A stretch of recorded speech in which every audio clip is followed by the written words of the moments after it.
ভয় পাবেন না। শুনেছি এই এলাকায় নাকি স্বৈর শাসকদের একটা বড় জায়গা। একটা কথা মাথায় রাখবেন, right now a lot of angel they are standing behind you, besides you, in front of you.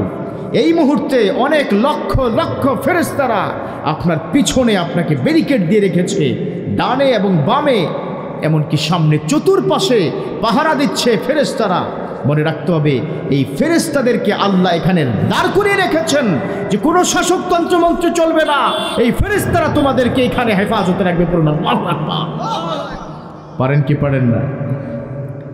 এখানে শেষ না গোলাম, ফেরেশতারা ক্যামেরা দিয়ে প্রত্যেকটা মানুষের চেহারার দিকে তাক লাগিয়ে রেখেছে। তারা প্রত্যেকটা যুবকের চেহারাটা ভিডিওর মতো দেখাচ্ছে, আর আরশের মালিককে দেখিয়ে বলছে এই যুবকগুলো এখন থেকে আল্লাহর পথে আসতে চায়। আল্লাহু আকবার। ক্যামেরাগুলো আছে না চতুর্পাশে, ভিডিওর camera, they are catching my video. তারা হয়তো এরপরে গিয়ে রাত্রিবেলা কিংবা কালকে ইউটিউবে ফেসবুকে দিবে। আবার আমরা নিউজ দেখি না, নিউজ দেখি কিনা, টেলিভিশনের নিউজটা সরাসরি যখন নিউজ প্রেজেন্টার যখন সে পড়ে তখন ডিরেক্ট আমাদের বাসায় এটা লাইভ দেখানো হয়। রাইট নাও আমার একটা ফেসবুক পেজ আছে, 1.8 মিলিয়ন প্লাস। এখন এই মুহূর্তে লক্ষ লক্ষ মানুষ আমাকে দেখছে সরাসরি। তেমন আপনার প্রত্যেকটা আল্লাহর ওলির, আল্লাহর বান্দা, আল্লাহর গোলামের ফেসটাকে সরাসরি আরশে ক্যামেরার মাধ্যমে ফেরেশতারা দেখিয়ে দিচ্ছে। আল্লাহু আকবার। ওই ফেরেশতাদেরকে আল্লাহ পাক জিজ্ঞাসা করে, ঘটনা কি যুবকরা আল্লাহু আকবার পড়লো কেন? ওরা কি আমাকে দেখেছে কিনা? ওরা কি জাহান্নামের আগুন দেখেছে কিনা? ওরা কি কবরের আযাব দেখেছে কিনা? ফেরেশতারা বলে, না ও আল্লাহ, তারা আপনাকে দেখে নাই, কবরের আযাবটাও দেখে নাই, জাহান্নামের আগুনটা দেখে নাই, মৃত্যুর যন্ত্রণাটাও দেখে নাই।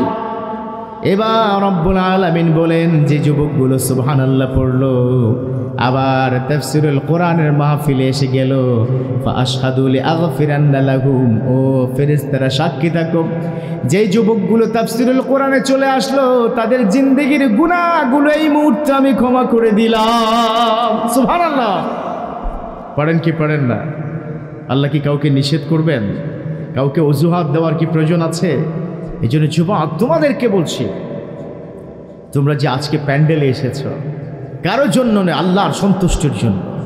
আর আল্লাহ যদি তোমাকে একবার তোমার উপর খুশি হয়ে যায়, you are struggling a lot to get the salary, get the job, to improve your business, তুমি তোমার ব্যবসা বাণিজ্য সব কিছু করার খুব চেষ্টা করছো, কিন্তু আজকে তাফসীরুল কোরআন মাহফিলে আসার পরে তোমার বাকি জিন্দেগির পেরেশানিটা দূর করে দেবেন একজন, তিনি কে?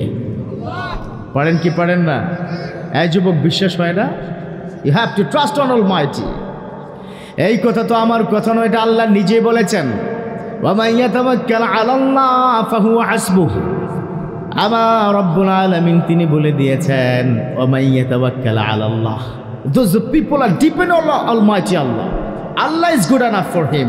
যে আল্লাহর প্রতি তাওয়াক্কুল করবে, আল্লাহ তার জন্য যথেষ্ট। কথা বলো ঠিক কিনা? বিশ্বাস হয় অল্প অল্প, তাই না? এরকম কি অল্প বিশ্বাস করলে হবে? ট্রাস্ট করতে হবে শতভাগ আল্লাহর উপরে। যুবক, তুমি তো অবাক হয়ে যাবে যে বিশ্বাস মানুষকে কত দূরে নিয়ে যায়। একটা ইনফরমেশন দিতে চাই, পৃথিবীতে সবচাইতে দামি জিনিসগুলো গোপন থাকে, মলাটের মধ্যে রাখে আল্লাহ, স্পেশাল করে রাখে। যেমন পৃথিবীতে সবচাইতে দামি কে? আমার আল্লাহ। সুবহানাল্লাহ পড়েন না? আল্লাহ কি দেখেছি আমরা? He is absolutely unseen, we never see him. সাইয়েদনা মুসা বলেছিলেন, আল্লাহ আমি আপনাকে দেখতে চাই। আল্লাহ বলছেন, লান তারানি, তুমি আমাকে দেখতে পাবা না, ঠিক কি না? সাইয়েদনা মুসা ঠান্ডা ছিলেন না? একটু ঠান্ডা মেজাজে ছিলেন। আরে এমন গরম ছিল, একদিন ফেরাউনের বাবুর্চি এসেছে, এসে বলল, এই মুসা, শুনলাম নাকি তুমি আল্লাহর সাথে কথা বলো, তুমি আবার কোথায় আল্লাহ পাইছো? আমাদের কাছেই তো বড় আল্লাহ আছে। বড় নাউজুবিল্লাহ। ফেরাউন কি বলতো? আনা রব্বুকুমুল আলা, আমি বড় খোদা। আর আল্লাহ বলে, তুই পুরাই একটা বেহুদা, ঠিক কিনা? এখন বলল, তুই কে রে? মুসা বলল, তুই কে? বলল, আমি ফেরাউনের বাবুর্চি, অর্থাৎ বড় খোদার বাবুর্চি। তোরা আজকে পাইছে, এদিকে আয়, কাম টু মি। তোর সাথে এতদিন পরে দেখা হয়েছে, সামনে আগার। আসার পর বাম হাতে এক থাপ্পড়, ফেরাউনের বাবুর্চি স্পট ডেড। সুবহানাল্লাহ পড়লেন না? This is the power from Almighty, এটা আল্লাহর পক্ষ থেকে পাওয়ার দিয়েছে আল্লাহ। সে মুসা আলাইহিস সালাম প্রচণ্ড আর্গুমেন্ট করতেন আল্লাহর সাথে, আল্লাহ এটা হলো কেন, আল্লাহ ওটা হলো কেন, আল্লাহ এটা কেন করলেন আপনি। এই জন্য আমরা কথায় কথায় কি বলি না, তিনি বনি ইসরাইলের যুগের একজন মানুষ ছিলেন, নবী ছিলেন। তো বনি ইসরাইলের মতো প্রশ্ন এখন করার এরকম লোক আছে না নাই? অনেক প্রশ্ন করা হয় না? মুসা আলাইহিস সালাম তিনি একদিন রওনা করলেন, তিনি একদিন কাজে যাবেন, হঠাৎ করে বাম দিকে তাকিয়ে দেখলেন একটা কবর। ওই কবরের মধ্যে প্রচণ্ড আযাব দেখার পর সাইয়েদনা মুসা আলাইহিস সালাম আল্লাহকে প্রশ্ন করলেন, ও আল্লাহ, ঘটনা কি এত আযাব হয় কেন? এই মানুষটার কবরের মধ্যে এত আযাব দিলা কেন?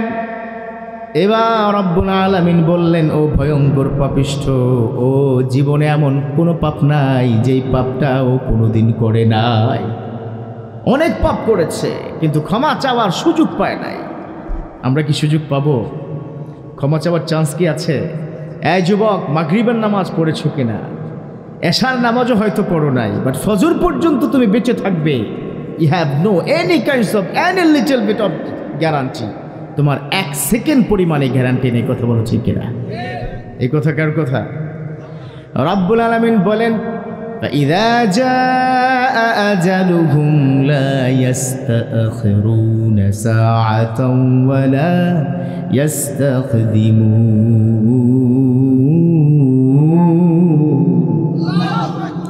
فإذا جاء أجلهم, যখন তোমার মৃত্যু ঘন্টাটা বেজে যাবে, লা ইয়াস্তাখিরুনা সাআহ, তোমার 1 মুহূর্ত আগেও হবে না, ওয়ালা ইয়াস্তাকদিমুন, 1 মুহূর্ত আগেও হবে না, 1 মুহূর্ত পরেও হবে না। সময় যখন চলে আসবে তোমাকে আল্লাহর কাছে যেতে হবে, ঠিক কি না? সময় যখন চলে আসবে, whenever your time is up you have to back to Lord, সময় চলে আসবে, 1 সেকেন্ডও সময় পাবে না। যেটা বলছিলাম, সাইয়েদনা মুসা আলাইহিস সালাম আল্লাহকে আর্গুমেন্ট করলেন, আল্লাহ, এই মানুষটার কবরে এত শাস্তি কেন? বললো, এমন কোনো পাপ নাই যে ওই লোকটা করে নাই, এজন্য এত শাস্তি দিলাম। সাইয়েদনা মুসা সেখান থেকে চলে গেলেন। আবার বিকেলবেলা ওই রাস্তা দিয়ে তিনি ফিরছেন, হঠাৎ করে তাকিয়ে দেখলেন কবরের মধ্যে শান্তি আর শান্তি, পুরো জান্নাতি একটা পরিবেশ হয়ে গেল। সুবহানাল্লাহ পড়েন, আরো জোরে সুবহানাল্লাহ পড়া যায় না? জান্নাতি একটা পরিবেশ। সাইয়েদনা মুসা বললেন, আল্লাহ, ঘটনা কি? সকালে দেখলাম কি? সকালে আপনি বললেন ভয়ঙ্কর পাপিষ্ঠ,